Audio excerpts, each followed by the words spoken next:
ating lahat. Welcome po ulit dito sa Mamos Daily Tips. Ikaw ba yung gipit na gipit?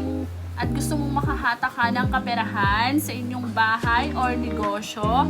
Ito ang maganda ninyong gawin mga loves. So ano ba ang mga kakailanganin natin dito mga loves? Naglagay na po ako ng tubig sa baso. Ayan. Isang baso ng tubig. Cinnamon stick. Asin. At bawang. So, paano nga ba ito gawin mga loves? Ayan. Unahin natin ang 4 na piraso ng bawang. Ilagay lamang natin dito sa baso na may tubig. Ayan. At pagkatapos ay lalagyan natin siya ng cinnamon stick. Lagay natin.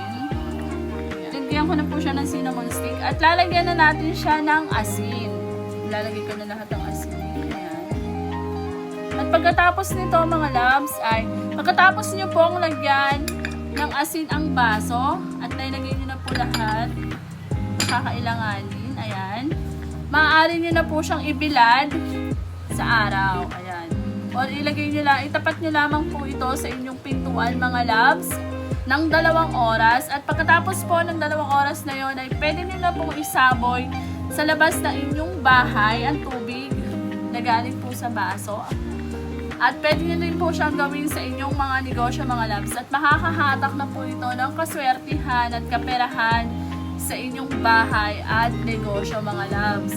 So ayan mga loves, sana may natutunan ulit kayo dito sa aming Mamos Daily Tips. At magkita-kita po ulit tayo sa susunod. At marami pong salamat.